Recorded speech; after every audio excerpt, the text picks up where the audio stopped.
تو وہ یہ ماجرا دیکھ کر بے ہوش ہو گیا کہ یا اللہ، اور وہ تھا کون؟ پیڑ کے نیچے لیٹا ہوا وہ چور تھا جو چوریاں کرتا تھا۔ اب وہ اس پیڑ کے نیچے جب لیٹا، اس کی آنکھ کھلی تو سورج نکل چکا تھا۔ جب اس نے سانپ کے منہ میں ڈالتی ہوئی چڑیا کو دیکھا کہ یہ چڑیا کو یعنی اللہ تبارک و تعالیٰ نے کیسی نعمت سے نوازا ہے، نابینا سانپ ہے، لاغرو کمزور سانپ ہے، اور اس کے لیے اللہ تبارک و تعالیٰ نے چڑیا کو مسلط کر دیا ہے۔ میں تو انسان ہوں، چوریاں کرتا ہوں، ڈاکہ ڈالتا ہوں، لوگوں کے دلوں کو دکھاتا ہوں، ظلم کرتا ہوں، اتیاچار کرتا ہوں، اللہ تبارک و تعالیٰ مجھے کبھی معاف نہیں فرمائے گا۔ اس کے دل میں ایمان جاگا، اس چور کے دل میں ایمان جاگا، اور اس نے اپنے گناہوں سے وہیں پر توبہ کی۔ اس سے پوچھا گیا توبہ کا مطلب کیا ہے؟ تیری شہرت ہوتی تھی، تیری چوری کے نام پر ڈنکا بجتا تھا، کہا کہ وہ دنیا جہنم میں لے کر جائے گی۔ میں نے جو اپنی زندگی میں سبق سیکھا ہے وہ یہ سیکھا ہے کہ گناہوں سے بچو، حرام سے بچو، اس لیے کہ اللہ ہر حال میں کھلانے والا۔ وہ کبھی تمہیں بھوکا سلاتا نہیں ہے، اٹھاتا ضرور ہے، یہ اللہ کی نعمت، اس کا کرم ہے کہ وہ بھوکا سلاتا نہیں، اٹھاتا ہے۔ اب جب اٹھاتا بھوکا ہے تو کمانے کی ضرورت پڑتی ہے۔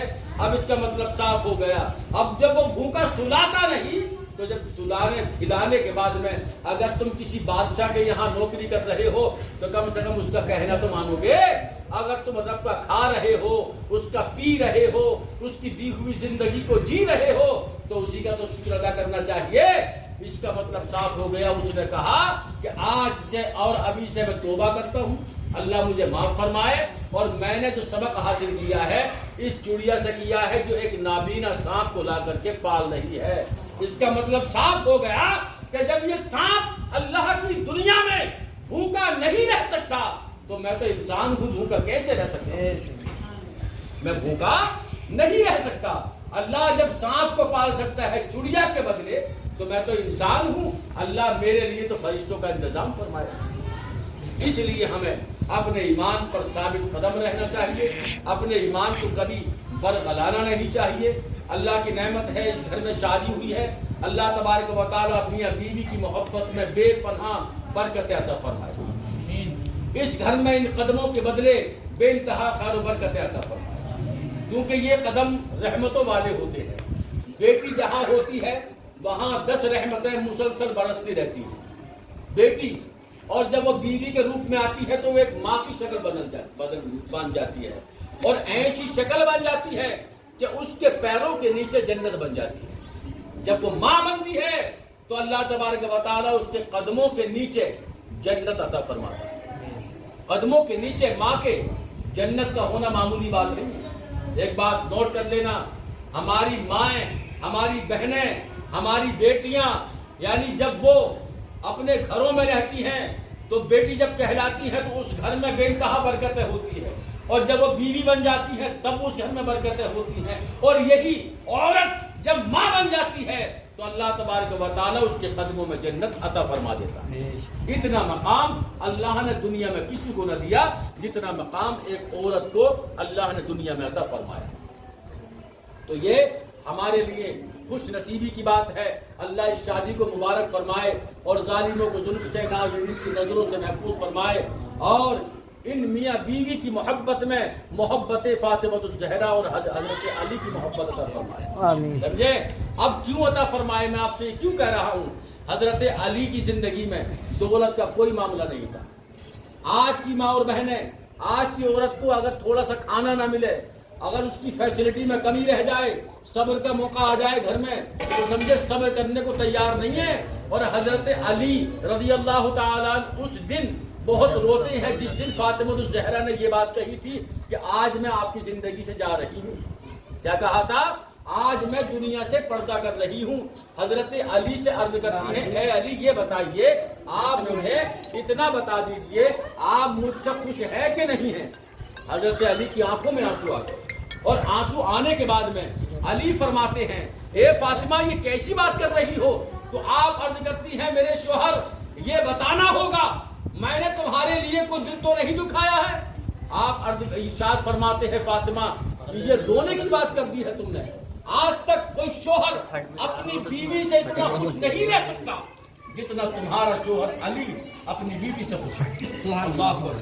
حضرت علی فرماتے ہیں کہ میرے گھر میں 10 دن تک چولہا نہیں چلا, ایک مہینہ چولہا نہیں چلا, 3 مہینے چولہا نہیں چلا, لیکن کبھی فاطمہ کے لبوں پر شکوہ شکایت نہیں ہے. دور حاضرہ میں آج اگر آپ بیوی کو کھانے میں کمی رہ جائے, پینے میں کمی رہ جائے, سمجھے, اور دور حاضرہ میں اگر کہیں سے کوئی لوز آ جائے تو آج ہماری گھروں میں ماں بیٹیاں بیویاں ناراض ہونا شروع ہو جاتی ہیں. لیکن فاطمہ الزہرا کی زندگی کو پڑھو گی تو کبھی اپنے شوہر سے, اپنے گھر سے, اپنے بچوں سے نفرت نہیں کرو گی. حضرت فاطمہ الزہرا نے امت کنیزہ کو, اپنی نبی کی امت کی کنیزاؤں کو یہ حکم دیا ہے, اگر تم جنتی بننا چاہتی ہو تو سب سے پہلے اپنے شوہروں کی بن جاؤ. سبحان اللہ. فرماتا ہے میرے بعد اگر کسی کو سجدے کا حکم ہوتا تو وہ عورت کو ہوتا کہ وہ اپنے شوہر کو سجدہ کرے. مقام دیکھیے آپ, اس کا مطلب صاف ہو گیا. اب جب کب پہلے بیوی یعنی پہلے جو ہے بیوی کے لیے جنت شوہر ہے, اور ماں کے لیے اولاد کے لیے جنت ہے. اس کا مطلب صاف ہو گیا کہ ماں کے قدموں کے نیچے جنت ہے, اور شوہر کی رضامندی, شوہر کی خوشی میں عورت کے لیے جنت ہے. اگر شوہر کا دل ٹوٹا تو اللہ اس عورت کو کبھی معاف نہیں فرماتا, سمجھے. اگر شوہر کا دل ٹوٹا تو اللہ کبھی معاف فرمانے والا نہیں ہے. اس لیے ہمیں چاہیے زیادہ سے زیادہ ہماری ماں اور بہنوں کو, بیٹیوں کو, بیویوں کو, اپنے شوہروں کو, اپنے گھروں کو جنت بنا کر رکھیں. سبحان اللہ. جنت بنا کر رکھیں. اس لیے نبی کا فرمان عالی شان ہے, جس گھر میں میاں بیوی محبت سے رہتے ہیں اللہ تبارک و تعالیٰ اس گھر میں بے انتہا برکتیں عطا فرماتا ہے. اور لڑنا جھگڑنا جو ہوتا ہے یہ برکتیں کھا جاتا ہے, سمجھے. یہ برکتیں نحوست لاتا ہے. ایسے پاک رشتے میں جس میں فرشتے دعا کرتے ہوں, جس کے لیے فرشتے دعا کرتے ہوں اس رشتے میں میاں بیوی کے, اور ایسے رشتے کو ہم لڑائی جھگڑا یا فسادات یا ایک دوسرے پر تہمت الزام لگا کر اس کو رسوا کریں, بدنام کریں, تو ایسے رشتوں میں برکتیں اڑ جاتی ہیں. اور البتہ یہ ہوتا ہے کہ ایک دن یہ رشتہ ہی ختم ہو جاتا ہے. یہ درار, یہ دیمک اسی لیے لگتی ہے اس میں, جبکہ یہ رشتہ, کیونکہ اس سے شیطان حاوی ہو جاتا ہے.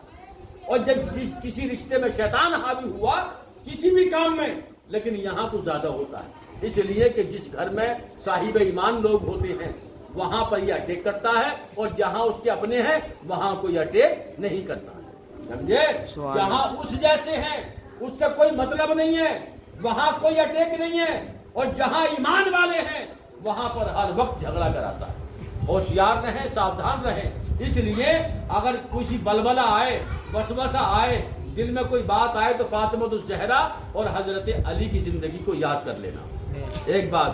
اور دوسری بات, ہمارے نبی کی بیویاں, آپ اگر غور کریں گے, ایک مہینے تک گھر میں چولہا نہیں چلا, خالی کھجوروں پر زندگی گزاری. لیکن نبی کی بیویوں سے پوچھا گیا, بولیے کیسی زندگی جی رہی ہو, تو کہا کہ جب سے اللہ نے دنیا کو بنایا اور قیامت کی صبح تک کوئی بیوی اتنا خوش نہیں رہ سکتی جتنا کہ ہم نبی کی زیر سرپرستی میں رہ رہے ہیں. سبحان اللہ. تو اس کا مطلب صاف ہو گیا, ایک بیوی کو اس کے شوہر کا پیار چاہیے, اس کی محبت چاہیے, اس کی زندگی کی دعا چاہیے, اس کی کامیابی کی دعا چاہیے. اپنے شوہروں کے لیے جو عورتیں دعا کرتی ہیں تو یہ مت سوچنا کہ وہ ان کے لیے کر رہی ہیں, بلکہ اللہ اس کے لیے بھی اس کا بدل عطا فرمائے, سمجھے. لیکن آج دعائیں کہاں ہیں, آج دعائیں کہاں ہیں. اگر ذرا سی دعا, ارے آپ کو بڑے بڑی بننے ہو تو آج کا معاملہ ہے. ہر جگہ جو ہے لالچ ہے, ہر جگہ جو ہے فضولات ہیں. ایسی حالات کو ہمیں بدلنا ہوگا اور اپنے گھروں میں دینی ماحول پیدا کرنا ہوگا. دینی ماحول کا مطلب یہ ہے, آج کی بہویں آ رہی ہیں, برا ماننے کی بات نہیں ہے, قرآن والے بھلے ہی پڑھ کے ہوئے آ رہی ہیں, لیکن کسی عورت کو تم قرآن پڑھتے ہوئے دیکھ رہے ہو پورے محلے میں, بتائیے آپ مجھے. پڑھ ہوئی دیکھی ہے ہم نے بہو آگے یہاں قرآن کھول کے بھی نہیں دیکھتی ہے. یہ ہمارے گھروں کے رویے غلط ہیں. اور ہماری جو بیٹیاں ہیں جوان ہو گئی, گھر میں ماں کہنے کو تیار نہیں کہ صبح کو فجر کی نماز پڑھیے اور قرآن پڑھیے. جب آج پڑھنا سکھاؤ گے کل کو تبھی تو جا کے دوسرے کے گھر قرآن پڑھے گی وہ, یہ بتائیے. اور آج جب ماں قرآن پڑھی ہوئی ہے, بیٹی بھی پڑھ رہی ہے, تو جب ماں قرآن نہیں پڑھتی تو بیٹی کیوں پڑھے گی. نہ وہ یہاں پڑھے گی اور نہ وہ وہاں پڑھے گی، کیونکہ جہاں جس کو جیسے کو تیسے بتیرے ہیں، سمجھے؟ اب وہ جہاں گئی ہے وہاں بھی کوئی ایسی بات نہ، کوئی سختی نہ نماز وہاں ہے نہ قرآن وہاں ہے، تو بھیا اس کے تو مزے ہی مزے ہیں۔ اب جو پڑھا تھا ڈر کی وجہ سے کہ یار ساس کیا کہے گی قرآن پڑھو بھی نہ ہوگی، لڑکیاں زیادہ تر اسی لیے پڑھ رہی ہیں کہ بیٹیوں کو یہ کہہ کر منع کر دیا جائے گا کہ پڑھو بھی نہیں ہے۔ اب میں یہ کہنا چاہتا ہوں کہ قرآن تمہارا سجا کر رکھا ہوا ہے، اس قرآن کو تم نے کیوں اس طرح سجا کر رکھا ہے؟ جہیز میں لانے کا مطلب کیا ہے؟ جہیز میں لاؤ تو قرآن کی تلاوت کرو دو، اور جو بیویاں پڑھی ہوئی ہیں انہیں اپنے گھر میں ماحول بنانا ہوگا، اپنے گھروں میں قرآن کی تلاوت کو کرنا ہوگا۔ ایسے قرآن پڑھنے سے کوئی فائدہ نہیں ہے کہ قرآن کو اٹھا کر رکھ دیا۔ عورت کا مطلب ہے شوہر کی کامیابی کی دعا کرنا، سمجھے؟ اگر تمہارا اور شوہر نکما ہے یا کچھ نہیں کرتا ہے تو تم چاہو تو اس کو کامدار بنا سکتی ہو، اس کو اچھا انسان بنا سکتی ہو، سمجھے؟ گالیاں بکے نہیں، تانا کشی سے نہیں کہ ابا سے فون کرا دو یہ کچھ کر نہیں کما رہے ہیں، بلکہ ابا کی بجائے تم مصلی بچھاؤ، اللہ سے دعا کرو، اپنے گھر کا بھید کسی کو مت دو، اسی لیے نہ دو اللہ تبارک و تعالیٰ ایسی عورت سے سخت ناراض ہوتا ہے جو اپنے گھر کا بھید کسی دوسرے کو دیتے ہیں۔ عورت کا نکاح ہو گیا، گھر سے رشتہ ختم ہو گیا۔ ماں باپ سے زیادہ مرتبہ اگر ماں باپ بھی ہوں اور شوہر بھی ہو تو ماں باپ سے زیادہ مرتبہ شوہر کا ہے شادی کے بعد عورت کے لیے، سمجھے؟ شادی کے بعد عورت کے لیے مرتبہ سب سے زیادہ ماں باپ کا ہے، وہ اس کے شوہر کا ہے۔ کبھی یہ سمجھو اگر کوئی عورت یہ کہے کہ میرا شوہر میرے ماں باپ سے زیادہ نہیں ہو سکتا، میں کہتا ہوں جب تک نکاح نہیں ہوا تھا تب تک تیرے ماں باپ کسی سے کم نہیں تھے، وہ دنیا میں سب سے اعلیٰ تھے، لیکن جب تیرا نکاح ہو گیا تو اللہ تبارک و تعالیٰ نے تیرے شوہر کے قدموں میں جنت بنا دی۔ اب وہ جنت تیرے ماں باپ کے قدموں میں نہیں ہے، اب جنت تیرے شوہر کے قدموں میں، سمجھے؟ نکاح ہو گیا تو دنیا بدل گئی، اب اور دنیا بدلی، تیری جنت ان کے قدموں میں ہے اور تیری اولاد کی جنت تیرے قدموں میں۔ اس لیے ہمیں چاہیے کہ اپنے گھروں میں قرآن پڑھنا بھی سکھاؤ، پڑھو بھی، اور جہاں تک ہو سکے قرآن بیٹیوں سے پڑھنا سکھاؤ۔ یہ گناہوں کی دلدل ہے، گھروں میں برکتیں کیوں نہیں ہو رہی، بیماریاں کیوں ہو رہی ہیں؟ گھر میں قرآن رکھا کھول کر دیکھنے کو تیار نہیں ہے۔ بہن ہو، بیٹی ہو، ماں ہو، جس سے قرآن پڑھنا آتا ہے وہ قرآن کو پڑھنے کو لیے تیار نہیں ہے، اور یہ ظلم ہے ہمارے اوپر، سمجھے؟ لا کے بہو تو پڑھو بھی دیکھ لی، بنا پڑھو بھی نہ کریں گے ہم۔ کبھی اس کا قرآن سن کے بھی دیکھا ہے کہ کیسا پڑھتی ہے تو؟ بتائیے آپ مجھے، قرآن ہم نے پڑھ کے نہیں دیکھا۔ پرسوں میری تقریر تھی پاک بڑے سے آگے ڈکیا مونڈا میں نے بیان کو کیا، لوگوں نے بہت پسند کیا، اور حقیقت یہ تھی کہ یہ ایسا لگا لوگوں کو جیسے کہ ہمارے زخم پر نشتر مار دیا۔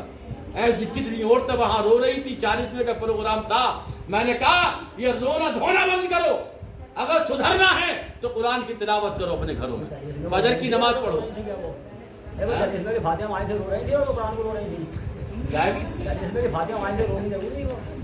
موضوع تھا بنا ہوا ایسا ایک عورت کے لیے دعا کرنا، سمجھے؟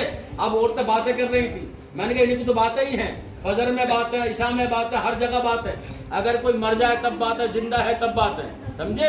لڑنا جھگڑنا، میں نے کہا قرآن کی تلاوت کرنا بھول گئے اور ادھر کو آج جو ہے ہم آ کے مڑ گئے، سمجھے؟ یہ ایسے حالات ہمارے، یہ میرا موضوع وہاں موجود تھا۔ بہرحال اللہ تبارک و تعالی ہمیں اور آپ کو قرآن کی گھر میں برکتیں کرنے کی توفیق عطا فرمائے۔ کہا ایک لفظ اگر کوئی گھر میں پڑھتا ہے، ایک لفظ، تو اللہ تبارک و تعالی ایک کے بدلے 70 اس میں ثواب عطا فرمائے۔ سختی کرو گھر میں، خود بھی نماز پڑھو اور پڑھنے کی تاکید دو، قرآن بھی پڑھو اور گھر میں قرآن پڑھنے کی تاکید دو، سمجھے؟ جب تک قرآن نہیں جب تک کوئی برکت نہیں۔ اللہ نے قرآن برکت کے لیے دیا ہے، ہمارے ایمان کی سلامتی کے لیے دیا ہے، اور قرآن کا آخری فائدہ بتا کر میں تقریر ختم کر رہا ہوں۔ کہا کہ جب قرآن کوئی پڑھتا ہے باوضو ہو کر تو یہی قرآن جب دنیا سے تم چلے جاؤ گے تو یہی قرآن آ کے سرہانے کھڑا ہو جائے گا اور کہے گا کہ میں وہ قرآن ہوں جس کو دنیا میں سب سے پہلے تو پڑھتا تھا۔ ایک شکل اس کو دی جائے گی اور کہے گا منکر نکیر سے کہ جو تمہیں کرنا ہے وہ تم کرو، جو مجھے کرنا ہے وہ میں کروں۔ ایسا ہمدرد قبر میں اور قبر کی گہرائی میں اندھیرے میں کوئی آئے اور آ کر ہم سے کہے کہ تو خبردار ہو جا، پریشان مت ہونا، میں تیرے لیے آیا ہوں، تو اس سے کہے گا بندہ تو کون ہے؟ کہا کہ میں وہ قرآن ہوں جس کو تو نے سینے میں لگایا، سینے سے لگایا، زباں پہ سجایا، اپنے گھر میں پڑھا، برکت کے لیے، آخرت کے لیے۔ میں تیرا وہ ذخیرہ ہوں۔ اللہ نے آج مجھے شکل یہ عطا فرمائی ہے کہ میں تجھ سے بولوں اور تیرے دل کو تسکین دوں، تسلی دوں اور صبر دوں کہ تجھے یہاں اندھیرے میں گھبرانے کی ضرورت نہیں ہے۔ میں وہ قرآن ہوں جس کو تو دنیا میں پڑھا کرتا تھا اور اپنی آخرت کے لیے دعا کرتا تھا۔ جب تک تجھے جنت لے کر نہیں جاؤں گا، جب تک میں یہاں سے جاؤں گا نہیں۔ منکر نکیر کے سوالات ہوتے ہیں، جوابات ہوتے ہیں۔ اللہ فرماتا ہے جہنمی ہے، قرآن کہتا ہے مولا یہ جنتی ہے، اس لیے تیری عبادت الگ رہی اور میرا پڑھنا الگ رہا۔ سبحان اللہ۔ یہ ہمارے لیے آئے گا اور ہمارے لیے بخشش بھی کرائے گا اور ہمیں قبر میں سکون بھی دے کر جائے گا۔ ایسا نہیں ہے کہ سب سجاوٹ ہے دنیا کی۔ قرآن ہمارے لیے آخرت کا ایک بہت بڑا ذخیرہ اور عمل ہے۔ اس کو پڑھنے کی کوشش کیجئے، بجائے طاق میں اٹھانے کے گھر میں اس کو سجا کر رکھیں اور روز پڑھیں۔ روز پڑھنے کا ثواب الگ ہے۔ اللہ تبارک و تعالی ہمیں اور آپ کو سب کو دین مصطفیٰ سے جڑنے کی توفیق عطا فرمائے۔ آمین۔ وآخر دعوانا الحمدللہ رب العالمین۔